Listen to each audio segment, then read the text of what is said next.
straight ahead on CCX News. Meet a Maple Grove ice dancer with her eyes on a national competition.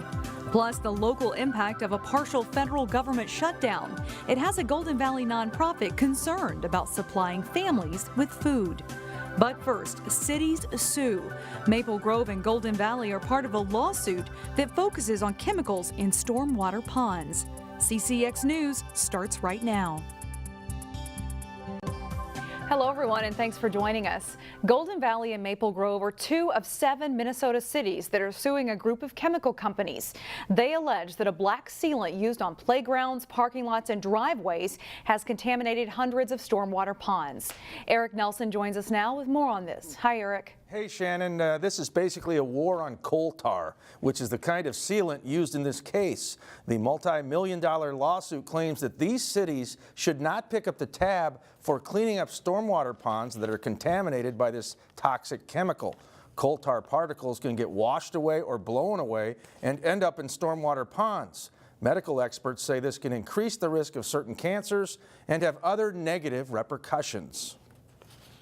The cities have the responsibility. The question is who's going to pay, and that's what the lawsuit's about. Should it be the wrongdoer who should bear the burden of the violation and the uncertainty, or should it be the taxpayers who had no reason to know that this was going to happen?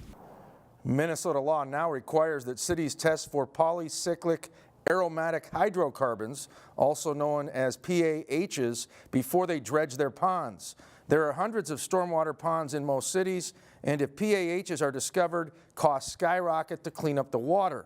The cities allege that these 7 chemical companies' new coal tar, which is now banned in Minnesota, had high levels of this carcinogenic chemical.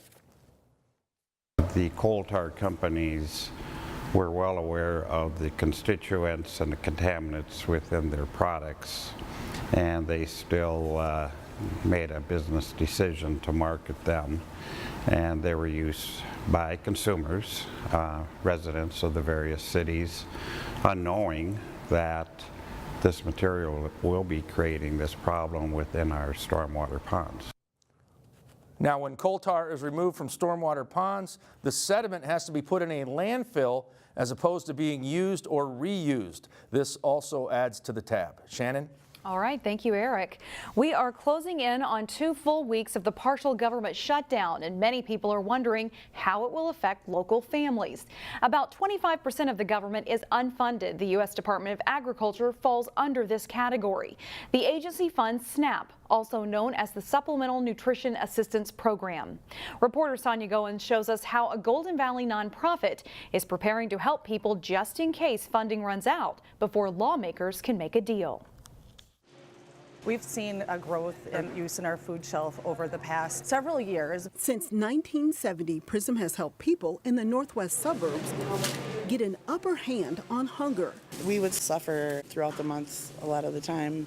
This helps us out a lot, and they provide a lot of food for us. More than 83,000 people in Hennepin County use the Supplemental Nutritional Assistance Program, which helps low-income people buy food. Many of those folks come to food shelves like PRISM for additional supplies. I think food shelves in our community really are the safety net of the safety net. So if the public programs like SNAP and like WIC and school meal programs are intended to address hunger, we know that they don't meet all the needs. In the last year, the Golden Valley nonprofit has seen a 20% increase in food shelf use. About 70% of the people who use the PRISM food shelf are on the SNAP program. Now, if the government shutdown lasts until the end of the month, it could cause problems. A little worried. This is the first time Delia Gaddis is using the PRISM food shelf. She's stocking up on what she can for now. It's much more beneficial for me to be able to pick my own foods and cook my own foods. However, if that's what happens, what can you do? Meanwhile, officials here at PRISM are taking a day-by-day approach to the partial government shutdown. I'm not shocked that we will likely be impacted, but I'm disheartened. Hoping the shutdown doesn't last too long. We'll let people know what's happening, what the timeline might be, resources that they can utilize. Sonia Goins, CCX News. Both the state, Hennepin County, and local agencies have information for people needing food assistance during the shutdown, and we've put that information on our website. City Council convened for the first time on Wednesday night, and in Crystal, new faces took the oath of office. Therese Kaiser took the oath of office for Ward 1. She won with 61% of the vote in November. For Ward 2, Brendan Banks became the first person of color to serve on the Crystal City Council. And finally, Olga Parsons was re-elected to represent Section 1, and she also will serve as Mayor Pro Tem. The business of the first meeting was rather routine, with council members being approved to serve on different boards. Complaints against wild turkeys and geese in Golden Valley are on the rise. It's one of the top complaints consistently shared at Brookview Golf Course and Brookview Park. So the city is adopting a turkey and goose management plan that can be enacted when needed. Any removals will require approval and permits from the DNR. One part of the plan includes methods to prevent large flocks of turkeys from roosting, dusting, or feeding, like using dogs, remote control cars and trucks, and even drones to disrupt that process. It was a special surprise Thursday for a student at Park Brook Elementary. It's something that I know that he'll see every day. So with that being said, he'll think of me every day, and he'll know that I'm thinking of him. Selena Zavalia is serving in Kuwait with the Army, and her little brother Estevan is waiting for her return here in Minnesota. The first grader got a big surprise Thursday morning with this video of his sister performing a flag-raising ceremony dedicated to him and his Brooklyn Park Elementary School. Estevan's principal says it made the day extra special. To think that the military is thinking directly right about our students here at Park Brook, here in Brooklyn Park. That's a very special honor that they would be thinking of us as they begin their day. But also to hear from Selena and to hear the impact that we're having on her family is very special. Selena also gave the students some sage advice. She told the students to stay positive and work hard in school. At the start of every new year, gyms offer various promotions to entice people to sign up for memberships and get their year started on a healthy note. As Delane Cleveland reports, one of the largest health club chains in the nation has entered into a partnership aimed at bringing in the senior population. You know, everybody has a New Year's resolution. On this first week of the new year, gyms are packed with people looking to shed a few pounds. Actually, by a long shot. Like, it's our busiest time of the year by double. Ryan Chapman is director of corporate sales for Lifetime Fitness. He says the clubs are busy due to Minnesota winters keeping people indoors, but mostly it's because people have made a commitment to get in shape for the new year. And New Year's is a great time for people to kick that off. However, Minnesota seniors on Medicare have yet another incentive to sign up for a membership at the state's largest health club chain. In the state of Minnesota now, almost all insurance carriers have an option for that 65 plus population to get either a free or 50% off membership at Lifetime, which is for a lot of those Medicare recipients has been unheard of in the past. In the past, Lifetime Fitness had partnerships with several Medicare programs that gave people access to their clubs. But Lifetime wasn't part of the biggest one, SilverSneakers. That all changed on January 1st. As of January 1st, 2019, if you're insured by Medica, UCare, or Health Partners in the state of Minnesota as a Medicare recipient, you now have a free membership to Lifetime. All you need to do is come in and activate it. And so far, people have been doing just that. I mean, just through the first 2 days here in Minnesota, we've had 150 new people enroll on our SilverSneakers program. So quite a few of them. One more to the front. Chapman expects that number to grow in the coming months, considering the number of amenities that Lifetime clubs offer. Where you get access to hot tubs and saunas and steam rooms and pools. Have a good day now, sir. But more importantly, the seniors will have access to staff members who will teach them how to use the equipment and get them started on a healthy lifestyle. People have been asking for this for a long time, so we're really excited that the doors are finally open at Lifetime for that demographic, and so far they're loving it. In New Hope, Delane Cleveland, CCX News. The SilverSneakers program only works for Lifetime's bronze and gold clubs, but that still gives seniors access to more than a dozen clubs in the Twin Cities, and that includes New Hope, Plymouth, and Maple Grove. Still ahead, you'll meet a Maple Grove ice dancer who has eyes on a national title. But first, fishing pro Terry Tuma drops by with his weekly ice fishing tip. John Jacobson has that and more next in sports. The Wayzata boys basketball team won 2 games last week at the University of St. Thomas Holiday Tournament. The Trojans look to extend their winning streak when they tipped off Wednesday night against Bloomington Jefferson to start the new year. Jacob Benega goes past the defender and lays in 2 of his 13 points. Wayzata gets off to a fast start. Trojans lead 15-4. Wayzata always has outside shooters. Luke Paulson with a deep three-pointer here. Trojans are up 27-12. Paulson scores 20 points on the night. The defense steps up to create points. Benega with the steal takes it back the other way for a layup, and the Trojans' lead grows to 18. Nice assist here by Jacob Wildermuth, finding a cutting Connor Hale for the lay-in. Wayzata puts up 54 first-half points. Of course, Brian Schnettler's team leads it by 16 at the half. Cody Williams passes to Camden Heide. He misses, but Williams is there for the rebound and putback, and it's 61-40 Trojans. Hale starts to drive and then kicks the pass to Keaton Heide, who hits a 3 and is fouled. Wayzata wins big, 89-69, and the Trojans are now 8-2 on the season. The Wayzata boys hockey team has a lot of new faces in the lineup this winter after graduating a strong class. As Jay Wilcox reports, the Trojans are coming together pretty well as they hit the January portion of their schedule. As usual, Wayzata got 3 good tests at the holiday tournament hosted by Benilde St. Margaret's. They beat Elk River, lost to Benilde, and tied Holy Family.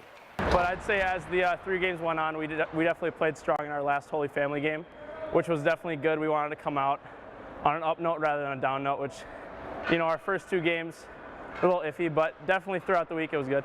It was definitely a good test. We started off with a big win against Elk River, and then against Benilde we took a little step back. Didn't play the way we wanted to, but I think moving forward we learned a lot about ourselves. 3 games in 3 days is a mental and physical challenge, and I think we get better every year for that reason. Not always, you know, winning the games you hope to or think you should, but for the most part, we learned a lot about our team and the roles and expectations, and I think we're better for it. All in all, it's been a pretty good start to the season for the Trojans. After graduating a big group, newcomers to the varsity lineup have mostly done a solid job. The Trojans enter the weekend with a 7-3-2 mark against a very tough schedule. It is cool. I mean, we had 11 super special guys. It's going to be hard always to, you know, have a special group of guys leave like that, but we definitely had a super strong JV team the year before. So I think everybody's really doing the way they were supposed to go. I think they're loving the way you're doing it. This week they make a trek northwest on I-94 to play Alexandria and then Moorhead. The guys look forward to the trip. Road trips are the best. Just being with the boys 24/7, it's really a fun time. Alexandria has a solid team on Friday night. Obviously we have a bus trip up there. We're going to have to find our energy and our legs early.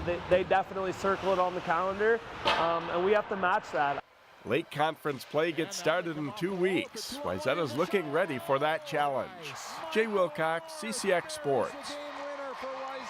The Trojans play at Alexandria Friday night and then at Moorhead Saturday on their northern trip. Having a variety of live bait options with you when out ice fishing can be a big help. Terry Tuma explains in this week's CCX Sports Ice Fishing Tip.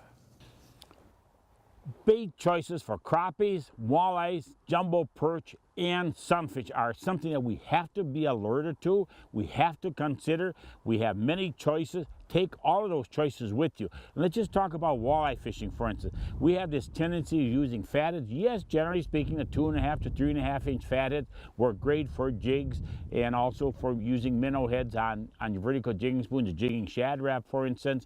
But also, too, it's not only if you're using a dead stick or if you're using a bobber system or even a rattle reel, it's used not only these fatheads, but do experiment with shiners, with suckers, and also chubs. It's just amazing, and I'm talking from years of experience, how you can go out one day and you cannot buy a fish on a fatted, but you can catch all kinds of walleyes on a 5-inch sucker. And those walleyes aren't going to be big walleyes. They're going to be, a lot of times they're 16, 17 inches.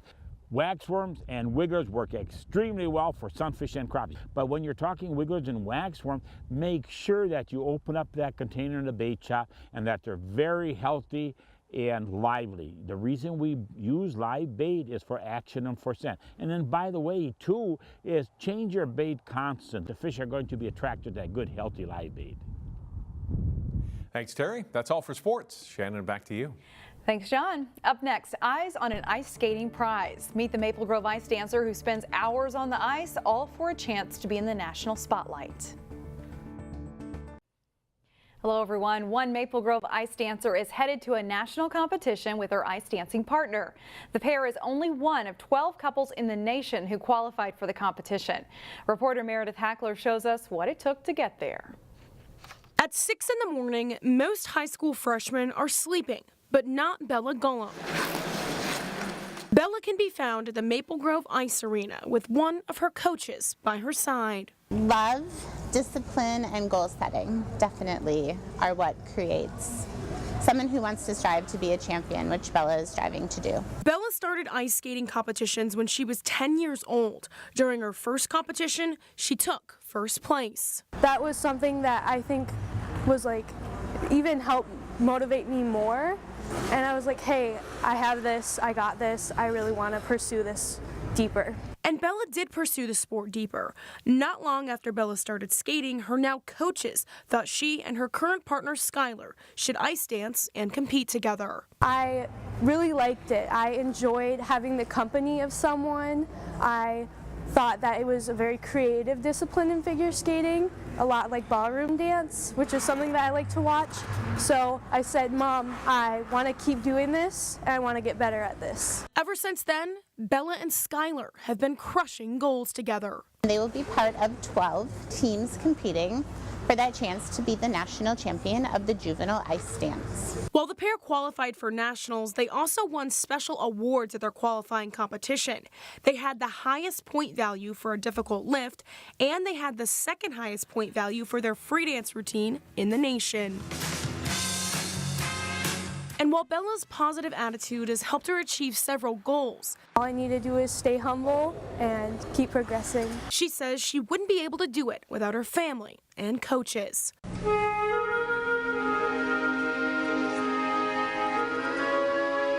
In Maple Grove, Meredith Hackler, CCX News.